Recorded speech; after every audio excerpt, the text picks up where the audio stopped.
Perkenalkan, saya Gibi Poliana dari kelas D Stambu 2021. Di sini saya akan menjelaskan tentang skala waktu geologi. Skala geologi digunakan oleh para ahli geologi dan ilmuwan untuk menjelaskan waktu dan hubungan antar peristiwa yang terjadi sepanjang sejarah bumi, di mana bumi diperkirakan telah berumur sekitar 4.570 juta tahun. Waktu geologi bumi disusun menjadi beberapa unit menurut peristiwa yang terjadi pada tiap periode. Dalam bahasa Inggris, berturut-turut skala waktu geologi dari yang terbesar adalah eon, era, periode, epoch, dan stage. Dalam bahasa Indonesia, eon kadang diterjemahkan menjadi masa, periode diterjemahkan menjadi periode atau zaman, sedangkan epoch diterjemahkan menjadi kala. Pada zaman pra-Kambrium, masa awal pembentukan kerak bumi yang berubah menjadi protokontinen, benua-benua yang semula berpencar mulai menyatu menjadi satu daratan yang dinamai Rodinia. Masa pra-Kambrium dibagi menjadi dua, yaitu pertama masa Arkeozoikum, yang artinya masa kehidupan purba. Masa ini merupakan masa awal pembentukan batuan kerak bumi yang kemudian berkembang menjadi protokontinen. Batuan masa ini ditemukan di beberapa bagian dunia yang lazim disebut kraton atau perisai. Batuan tertua tercatat berumur kira-kira 3.800.000 tahun. Masa ini juga merupakan awal terbentuknya hidrosfer dan atmosfer, serta awal muncul kehidupan primitif di dalam samudra berupa mikroorganisme. Fosil tertua yang telah ditemukan adalah fosil Stromatolith. Kedua, masa Proterozoikum, yang artinya masa kehidupan awal. Masa Proterozoikum merupakan awal terbentuknya hidrosfer dan atmosfer. Pada masa kehidupan ini mulai berkembang dari organisme bersel tunggal menjadi bersel banyak. Menjelang akhir masa ini, organisme lebih kompleks. Jenis invertebrata bertubuh lunak seperti ubur-ubur, cacing, dan koral mulai muncul di laut-laut dangkal yang bukti-buktinya dijumpai sebagai fosil sejati pertama. Pada zaman Kambrium, sebuah dataran luas atau Gondwana merupakan akal bakal Antartika, Afrika, India, Australia, sebagian Asia dan Amerika Selatan, Eropa, Amerika Utara, dan tanah hijau masih berupa benua-benua kecil yang terpisah. Kambrium berasal dari kata Cambria atau nama Latin untuk daerah Wales di Inggris sana, di mana batuan berumur Kambrium pertama kali dipelajari. Banyak hewan invertebrata mulai muncul pada zaman Kambrium. Hampir seluruh kehidupan berada di lautan. Hewan zaman ini merupakan kerangka luar dan cangkang sebagai pelindung. Fosil yang dijumpai dan penyebarannya luas adalah alga, cacing, spon, koral, moluska, echinodermata, brachiopoda, dan anthropoda. Pada zaman Ordovisium, meluapnya samudra dan zaman es merupakan bagian peristiwa. Pada zaman ini, Gondwana dan benua-benua lainnya mulai menutup celah samudra yang berada di antaranya.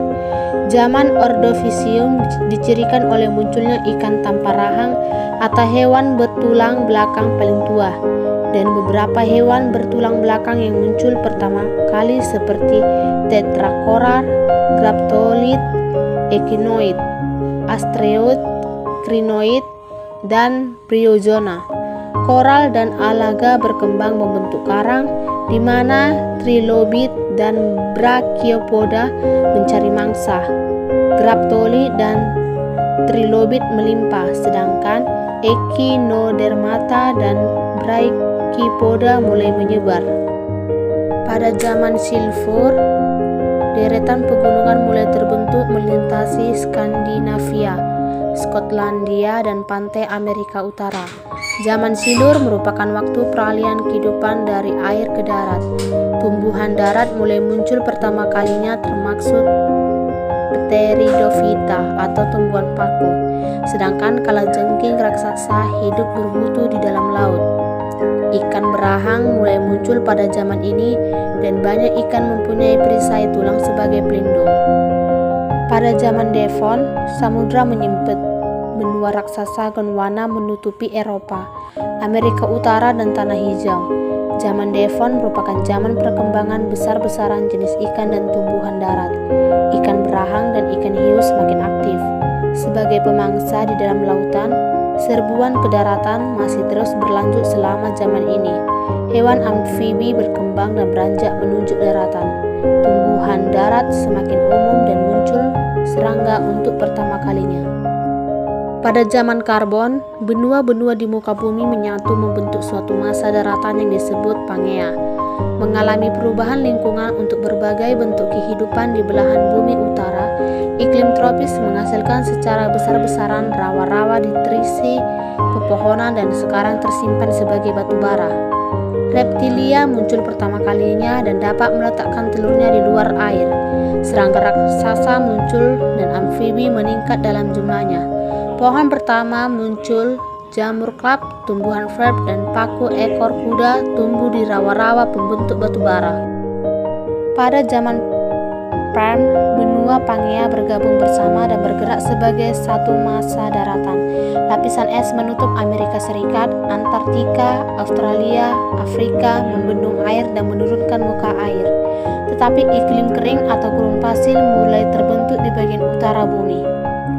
Perm adalah nama sebuah provinsi tua di dekat pegunungan Ural, Rusia. Reptil meningkat dan serangga modern muncul. Begitu juga tumbuhan konifer dan Grigo primitif. Hewan amfibi menjadi kurang begitu berperan. Zaman Perm diakhiri dengan kepunahan Miska dalam skala besar. Banyak koral dan ikan menjadi punah. Pada zaman Trias, benua Pangea bergerak ke utara dan gunung terbentuk. Lembaran es di bagian selatan mencair dan celah-celah mulai terbentuk di Pangea. Gastropoda dan bivalvia meningkat jumlahnya, sementara amonid menjadi umum. Dinosaurus dan reptil laut berukuran besar mulai muncul pertama kalinya selama zaman ini. Reptilia menyerupai mamalia pemakan daging yang disebut Kynodont. Mulai reptilia yang hidup di air, termasuk penyu dan kura-kura. Tumbuhan Cicanada mirip palem berkembang dan konifer menyebar. Pada zaman Jura, Pangea terpecah di mana Amerika Utara memisahkan diri dari Afrika, sedangkan Amerika Selatan melepaskan diri dari Antartika dan Australia. Pada zaman ini, amonid dan belemit sangat umum. Reptilia meningkat jumlahnya, dan dinosaurus menguasai daratan, berburu di dalam lautan, dan Petrosaurus menjadi merajai angkasa. Banyak dinosaurus tumbuh dalam ukuran yang luar biasa. Burung sejati pertama berevolusi dan banyak jenis buaya berkembang. Tumbuhan konifer menjadi umum, sementara benefi dan scucola melimpah pada waktu ini. Pada zaman Kapur, iklim sedang mulai muncul. India terlepas jauh dari Amerika menuju Asia. Banyak dinosaurus raksasa dan reptilia terbang hidup pada zaman ini. Mamalia berari-ari muncul pertama kalinya. Pada akhir zaman ini, dinosaurus, Petrosaurus, Plesiosaurus, amonid, dan belemit punah. Mamalia dan tumbuhan berbunga mulai berkembang menjadi banyak bentuk yang berlainan. Zaman ini adalah zaman akhir dari kehidupan binatang-binatang raksasa. Pada masa Kenozoikum, Amerika Utara memecahkan dari Eurasia. Atlantik dan Samudra India terus berkembang menutup Samudra Tethys. Masa ini terbagi menjadi dua, di antaranya zaman Tersier.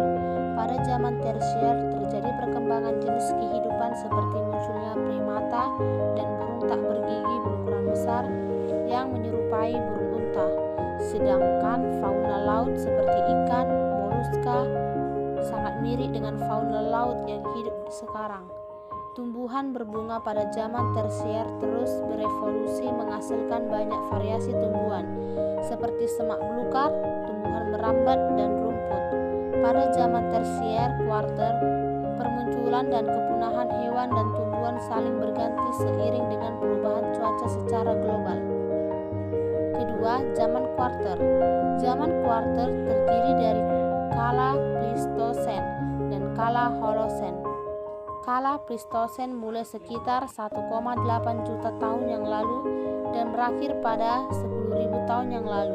Kemudian diikuti oleh kala Holosan yang berlangsung sampai sekarang. Pada kala Pleistosen paling sedikit terjadi 5 kali zaman es. Pada zaman glasial sebagian besar Eropa, Amerika Utara dan Asia bagian utara ditutupi es. Begitu pula pegunungan Alpen, pegunungan Karpatia dan pegunungan Himalaya. Di antara empat zaman ini terdapat zaman intraglasial di mana iklim bumi lebih hangat. Manusia purba Jawa disebut Pithecanthropus muncul pada kala Pleistosen. Manusia modern yang mempunyai peradaban baru muncul pada kala Holosen. Flora dan fauna yang hidup pada kala Pleistosen sangat mirip dengan flora dan fauna yang hidup sekarang.